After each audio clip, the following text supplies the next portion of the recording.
can you tell the ministry that you are called into? Number one, you will have the conviction in your own spirit. You will have the conviction. 1 Corinthians 9:16. You will have the conviction in your own spirit. Suppose, but though I preach the gospel, I have nothing to glory of, for necessity is laid upon me. Yet I am even accursed if I don't preach it. He's so convinced that he sees himself as being accursed not to do it. You have the conviction. Hey, am I really called or not? Am I really called or not? You have the conviction. Number two, you will have the witness in your own heart. You will have the witness in your own heart. Romans chapter 8 verse 16 says the Spirit bears witness with our own spirit that we are the children of God.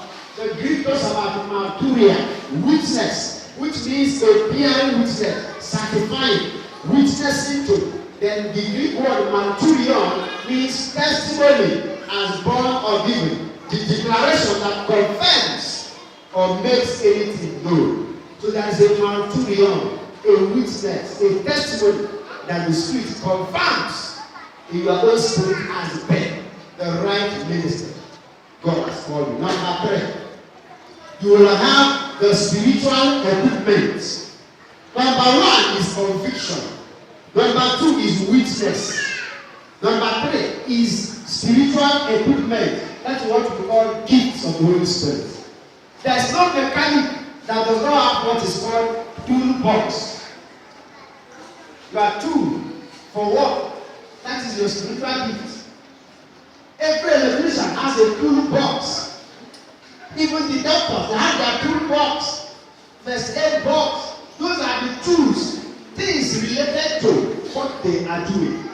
So there's a toolbox that God gives you related to the ministry or the office He has taught you. We are just trying to see how we will be able to discover, how we will be able to discern, detect, realize where God has called us.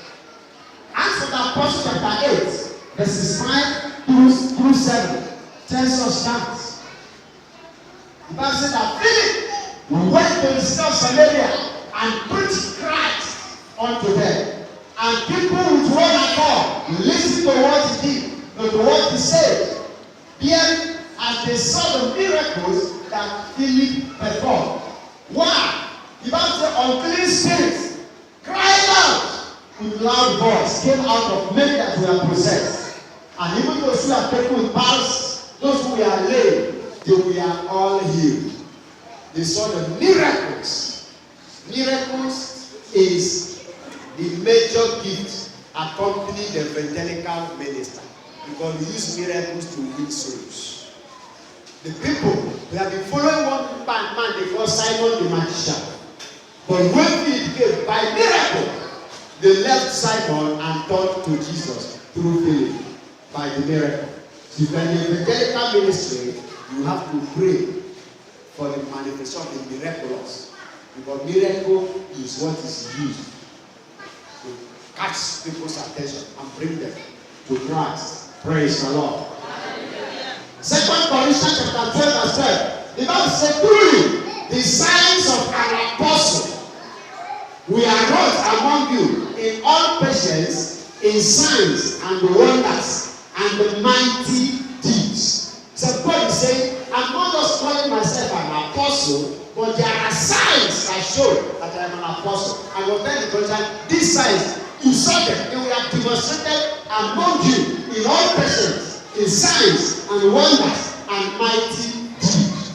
It's a pity that somebody will just start up today and say, I am apostle so and so. People can just give them names themselves, names, appellations, anyhow. But there are signs that distinguish offices. An apostle in Greek, apostolon, the one who sent, has special signs and wonders, special, following them. They are the people that extend the church, who do what is called church planting. That's why in any diocese before, in this place going to be parish tomorrow, the apostle has to come to pronounce it. an apostle have the God to pronounce it. That's the bishop of Christ. Because one of the major works of apostle is the expansion of the church. Church plant, they are the great supervision. The growth of the church is in the hand of apostles. They have special signs and workers. Praise God. God deals with man's spirit. So learn to listen to your spirit. If I tell you now you are called to be in praying ministry, there's nothing wrong with that. But don't go to prayer ministry because I say. Listen to your spirit. Let what I am saying be a confirmation. Because God is, am I a child of God more than you are? We are all children of God, children of the same father. Our own status. Nobody is more righteous than another. No Christian is more righteous. Nobody has a right to the family more than another person. You see, I am God's child, you are God's grandchild. No, but God does not have a grandchild. All of us are children of the same father. So the point I'm making is the Spirit of God is living in everybody. That's why you have to listen to your heart. Praise the Lord. Tell your neighbor, listen to your heart. Proverbs chapter 20, verse 27. The spirit of man is the candle of the Lord. Learn to listen on your inside. And then you will know many things you will not know from the outside. 1 Corinthians chapter 2, if you read verses 9 through 14, he said, I have not seen, ears have not heard, he has not even entered human heart. The things that God has prepared for those who love him. He said, but those things are being revealed, unveiled, disclosed to us by the Holy Spirit living in us. Someone say in me. Someone say he is in me. The Spirit of God is in us. The Spirit of God is in you. That's why you can know the will of God. The Spirit of God is God. So when God is living in you, then why am I the one to tell you what God wants you to do? And you are carrying God. Because your body is the temple of the Holy Spirit. Holy Spirit is God. And now I want to know what God wants you to do. And I am the one to come and tell you what the person that you are carrying wants.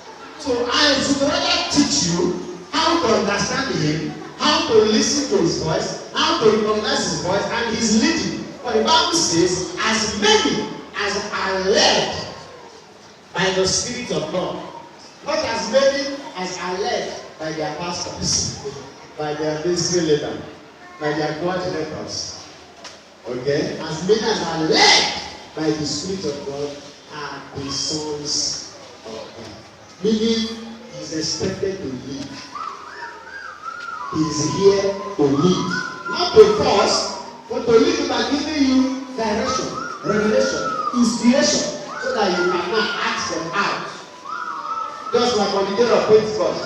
It was not the Spirit that was speaking on the day of Pentecost. But he gave them the utterance, the ability, the power of speech. What is called glossolalia. The power of speech. But he can give you and you refuse to speak. It does not force you, but it will lead you into the right thing. If you want to follow and do, if you don't want to do, he will not force you. He did not speak through the apostle. Through the apostle because it is faith as he gave them the utterance. Praise the Lord.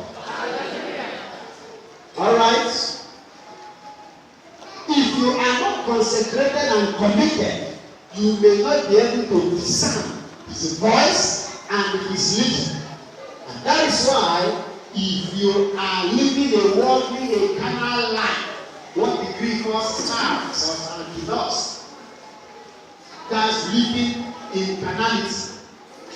What you are talking is you just spirit to you. Somebody can hear the voice of God, how? Somebody can understand the voice of spirit, how? Because you are half devoted, half dedicated.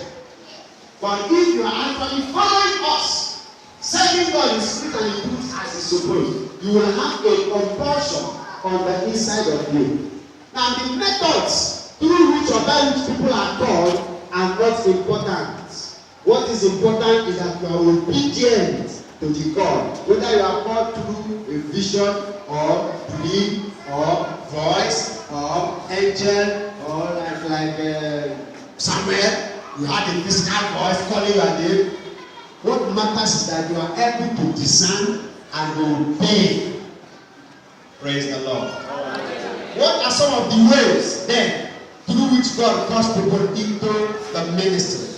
Ministry in Greek is called diakonia, from where you get the English word deacon, and it simply means public service. Service that benefits others. Diakonia, service. God sometimes moves in an extraordinary way, but not always the case. Number one, vision. God can call you through vision. You can discern or discover your ministry through vision. Some people will have vision, just like Paul did. He saw a vision that called him from being a murderer to a deliverer. He saw a vision that changed his course of life from following Satan to following God, from following his self-will or self-righteousness to God's own righteousness. Praise the Lord. Vision is number one. Number two is prophecy. Like we said in Acts of the Apostles chapter 13 verse 1 and 2, while they were worshiping, the Holy Spirit said, separate Paul, Saul, as and Barnabas. That is prophetic utterance. But it was not the prophecy that called them. He said, for the work I have called them, past tense. They were not called that day, but they were separated just to confirm that they have been called. So prophecy can come, but prophecy is not what you have to follow. Prophecy comes to confirm that there is a call. So prophecy can arise now. Sister, so and so, your ministry is evangelical. There's nothing wrong with that, but you have to confirm that prophecy by the leading of the Spirit. That's why the Bible says, let 2 or 3 prophesy, and let who judge? The other. Prophecy is not supposed to come if there is nobody to judge it. How do you judge it? Because the Spirit will have revealed it to you before the prophecy comes. So prophecy only comes to confirm what has been done. That's why you cannot judge it. Yes, it's true. In fact, I got that administration 3 days ago. You are confirming the prophecy. Prophecy is not for direction in the New Testament. It's for confirmation. Praise the Lord. Alright. Meaning that if a so-called prophecy does not confirm what you have in your own spirit, forget it. Follow your spirit and not prophecy. There are many prophetic houses that have scattered people's marriage, people's homes today. Say, man of God say, woman of God say, your wife is the one killing you. Your husband is the one killing you. Marriages have been scattered because somebody prophesied. It's because of our levels. That's why we don't understand the writing. Confirm in Greek is called bebayo. Someone say bebayo. Bebayo means to make firm, to make steadfast, to make secure, to make good, to collaborate. That means to establish something by argument or by proof. Prophecy comes just to bebayo, to confirm what God has already given you. Do not be moved. Number 2, don't be moved by need or opportunity and mistake it as a call. For instance, if there's nobody in praise and worship, we can say, oh, all the young brothers, come. There is a need for somebody to sing, but that need is not a call. So if you say, oh, all the young brothers, come and start learning how to sing, there's nothing wrong with that, because there is a need to be met.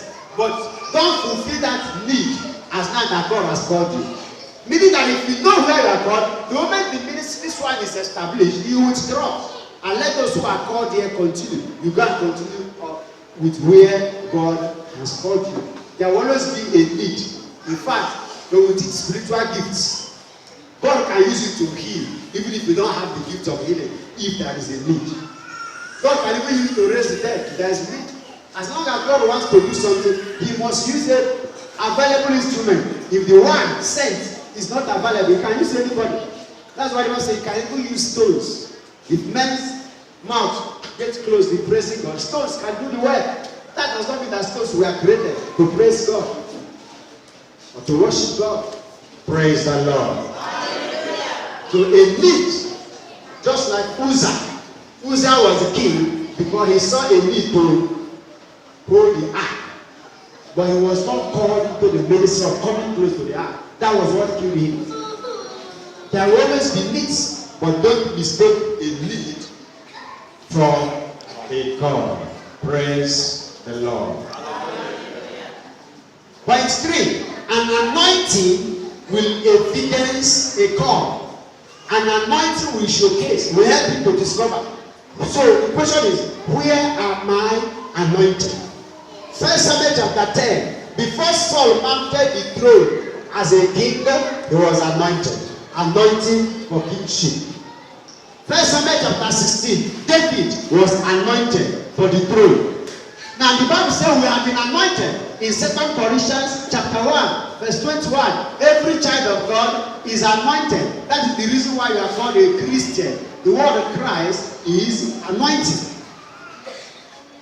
Christ is anointing. A Christian is an anointed person. So everybody has been anointed. But anointed for what? That's what you need to find out. 1 John chapter 2 verse 20. Verse 27 says the anointing in you will teach you. You are anointed. Tell your neighbor you are anointed. Alright. If God did not call you into a full-time ministry, don't go into full-time because you'll be a misfit.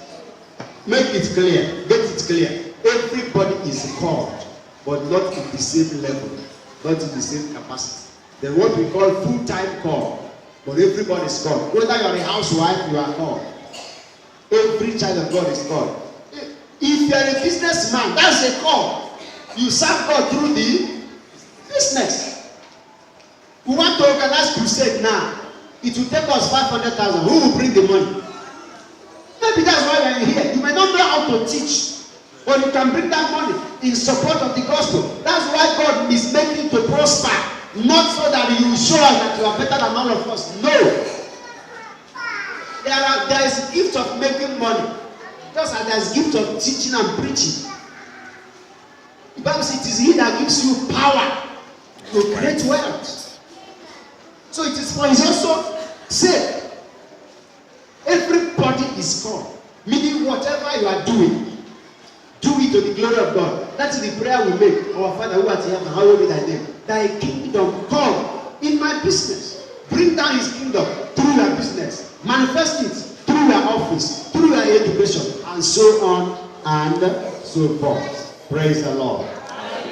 Acts of the Apostles chapter 19, talking about the 7 sons of one man who tried to force themselves to become ministers. We all know how they ended. We enjoy you by the Jesus that Paul preaches.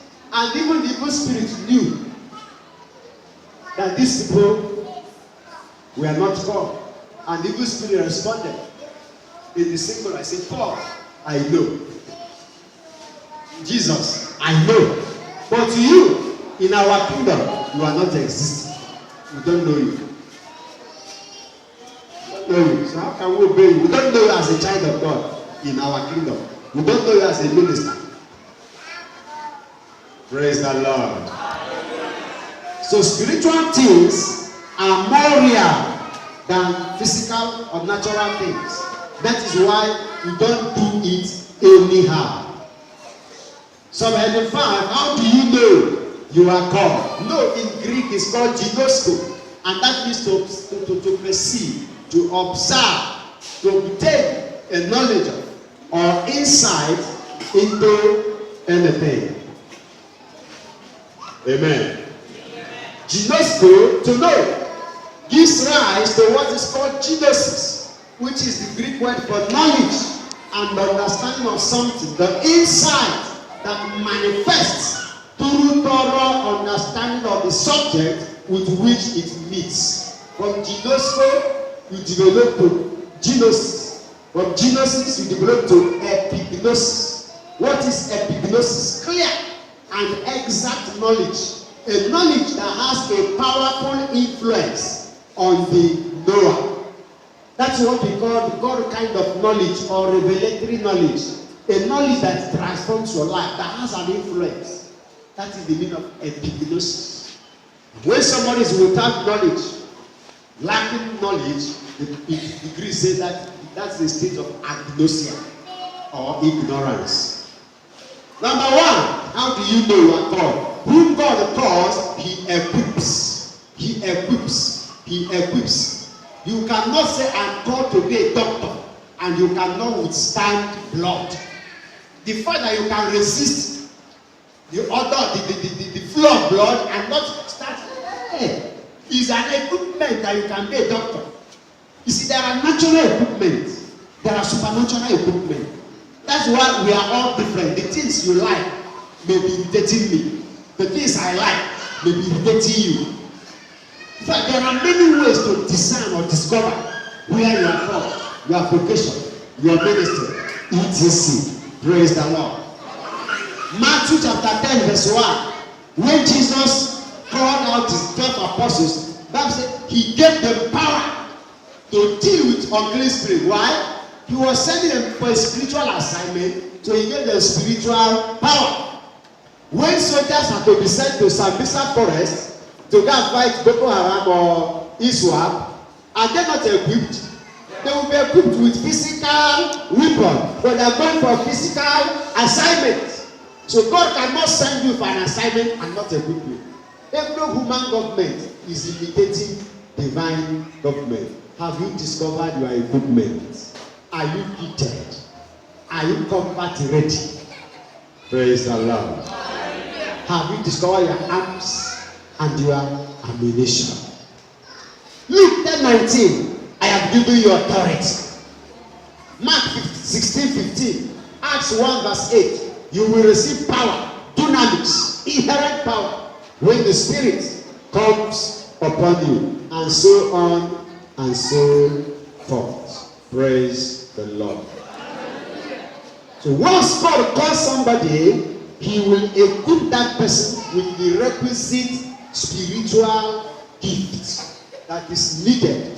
There are people that can, while they are eating food, they can be composing songs. As I'm teaching you, it is flowing, it's my calling. But tell me to come and sing, I can teach for 10 hours. But tell me to come and sing for 1 hour, I may make mistakes. But there's someone that can sing for 10 hours. But tell me to come and teach for 30 minutes, you may not. You don't understand. That is God for you. Discover your equipment, where you flow. There's just grace for you in that aspect, because that is where God calls you. Praise the Lord. So God equips people with the spiritual gifts necessary to stand in the office He has called them. Therefore, it's not enough to call yourself something and you be the proof for that thing. Just as we have today, I can preach now. Evangelist Chris says it. Pastor Chris says it. Reverend Chris says it. Bishop Chris. Do you understand? I can preach and call myself anything. You can go and stay in the garage and bend down and say, I am not a car. I am not a car. The fact that you call yourself a car, does it make you a car? So what you call yourself is not necessarily who you are. So there are many people who on the road. I am so and so. They call themselves many names, but heaven does not know them as that. Heaven does not know them as that. It's not in the name. Everything has to do with the purpose of God. I can sing, I can teach, I can preach, I can serve, but am I supposed to do all those things? St. Paul said, I can do all things. Yes, we know. But will God allow you to do all things? No. Why? If you do all things, then what will I do? Even God cannot do all things. Get my word. God can do all things, but He will not do all things. Why? If God does all things, what will man do? Nothing. That is why you need to understand ministry is your own area. It doesn't mean you are better than me. There's no ministry that is better than another ministry. No. There's no ministry that is better than every ministry is serving God, serving the same purpose. But things have to be done in accordance or accordingly, when you come with what you have, I come with what I have, then everything will flow. Praise the Lord. Before we round up, let's look at faithfulness to be called. It's not enough to be called. How do I become faithful to that call? Faithful in Greek is called pistos. Pistos means one on whom we can rely. One who is reliable. Some people in the ministry, we are either never called or they are unfaithful. Whenever you see somebody who is not doing well in ministry, either the person is not called or the person is not faithful. Why are we saying so? If you are in a wrong ministry, you will not enjoy the grace in that ministry, but God will not give you grace where He did not call you. You see how important it is to discover a right ministry. But even if you are in the right ministry, you will not just succeed because you are in the right ministry. It requires, there is a part you have to play. Praise God. You have to be faithful. You have to be committed. You have to be devoted. You have to be dedicated. Praise God. If not, you can still fail even though you are in the right ministry. That means failure may not be total sign you are in the wrong ministry. It's either you are in the wrong ministry or you are a careless person in that right ministry. Praise the Lord. All right, because God did not give some to be failures. Did God create anybody to be a failure?